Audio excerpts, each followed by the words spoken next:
the Phillies took care of the Braves. So we've got the Final Four set them all, Shaw, and a 3-1 win in Game 4 to advance to their second straight NLCS for the Phillies. It was going nuts at the bank yesterday, and really, I guess the pivotal spot in this game was Acuna Jr. with the bases loaded, 2 out, 3-2 count, line out to left center. Now, the center fielder made it seem like a more dramatic catch than it really was, smashing into the wall. However, there was just a second there where I thought Acuna Jr. caught it on the fat part of the bat. He didn't, and the Braves limp out of the postseason after 104 wins. Shocking as the Phillies advance here. Yeah, you're absolutely right on that one. You look at Rojas in center field, you thought, hey, the way he acted, he saved the entire world. But the great play overall by Philadelphia. And how about Nick Castellanos? I was never a big Castellanos fan when he was in Detroit and even in Cincinnati, but I've been wrong on him. And he just delivers for this team once again, just hitting a couple of mammoth shots. By the way, you want to talk about Cadillacing after a bomb.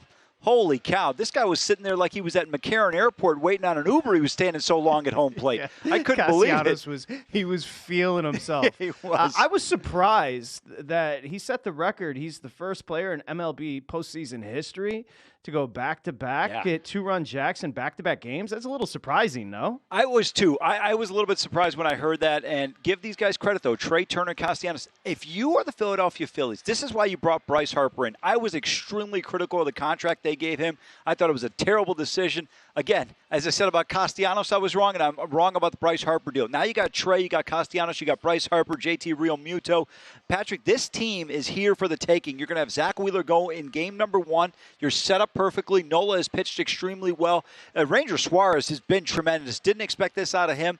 This team has got a great opportunity. No disrespect to the Arizona Diamondbacks, but if you're Philadelphia management and front office, you could not have asked for a better scenario. Dodgers, gone.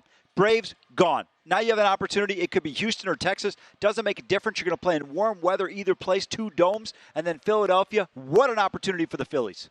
Yeah, it's not great vibes here in Los Angeles today with the Dodgers as they're bounced and swept by the D-backs. And it's a D-back team. Again, that game, as Amal mentioned, Phillies will set up the series price. Let's kind of get into the series a little bit. I think it's fascinating. The Phillies right now, $1.70. So $1.70 favorite over at DraftKings. Arizona coming back the other way at plus 145. Game 1 is coming up Monday night, Amal, in Philly. And so it's fascinating with the D-backs, right? Because they kind of limped into the postseason, and here they are 5-0. They beat the Brewers and then shockingly swept the Dodgers, a 3-game sweep. And it's a team with Carroll and Walker. And, Gary L's like the vet. And I don't even know if he's 30 yet. I know he's got purple hair, but I don't think he's 30. He's like their vet. And their numbers as a team, like analytically, when you dig in, they're not overly impressive, but they get the job done. And I think you could argue as far as a 1-2 punch, they've got the best in baseball left with Zach Gallen and Merrill Kelly, right? If you think about that, just the 1-2. Now, we can go to the Phillies. You just mentioned it with their lineup, which is loaded. Trey Turner, who kind of turned with that standing ovation, kind of turned his season around. Castellanos, Harper, Wheeler, and then Nola, who's been a bit of a roller coaster. They've got a ton of options in the bullpen, though.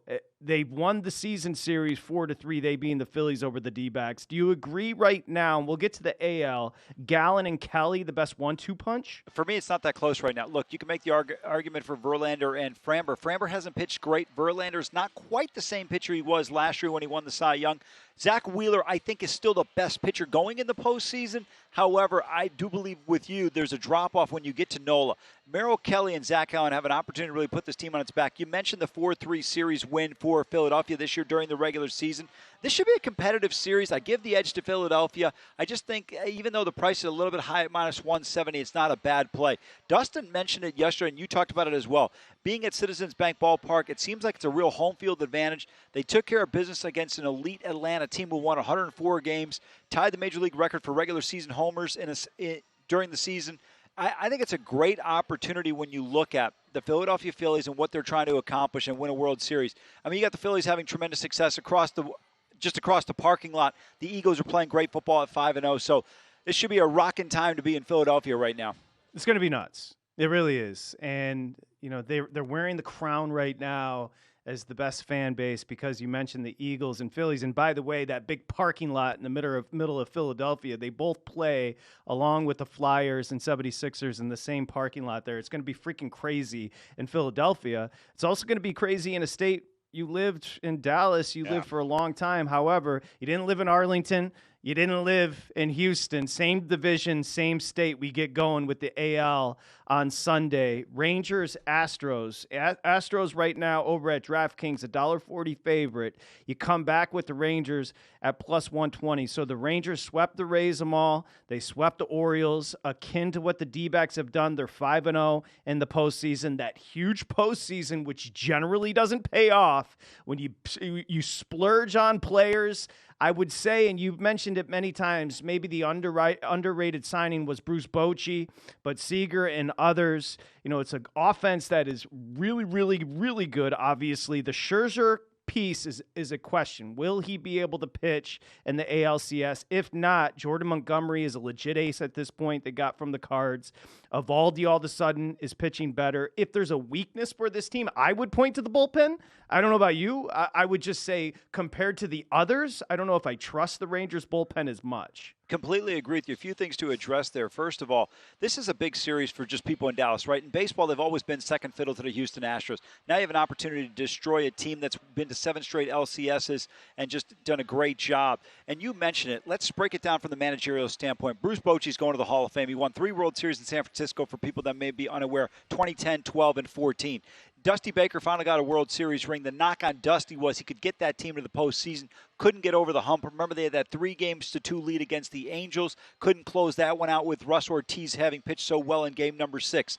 When you look at the bullpens, Houston's got a huge edge here. Presley closing on the back end. I like the addition of Aroldis Chapman for Texas in the middle of the game in the 7th or potential 8th inning there, but I'm not completely sold on them. I have more confidence in what Houston can do from a bullpen standpoint than I do in the Texas Rangers. I think that's going to be crucial down the stretch in this series. And then one other thing, obviously the experience goes to the Houston Astros. This team has been there, done that. I mean, Bregman and Altuve, I think they think the playoffs like Derek Jeter are a birthright. They don't understand what it means to not go all the way into middle and late October. They've been playing October baseball for so long. And this is going to be crucial in this series. There's not a bigger Max Scherzer fan than me, but I got to tell you, Patrick, I'm a little bit hesitant for him to come back to the bump for Texas. I don't know what you're going to get from him. How effective is he going to be? You're looking at a scenario right now where we're looking at potentially 36 to 63 innings that are franchise-changing for the Rangers. You have an opportunity, if you can win those 4 games, you could get to a World Series and finally win one. They have been, obviously, previously in the past twice. But, Patrick, this is going to be crucial. Can Scherzer be effective enough when they need him? I'm not convinced he can be. So what you're telling me is this Phillies Astros? Unfortunately, yes. If the Astros don't make the Verlander trade, they're not here. Correct. And that is fascinating because Verlander and Scherzer don't like one another, going back to their Detroit days, which is fascinating. Go to VSiN.com/subscribe to become a VSiN Pro subscriber today.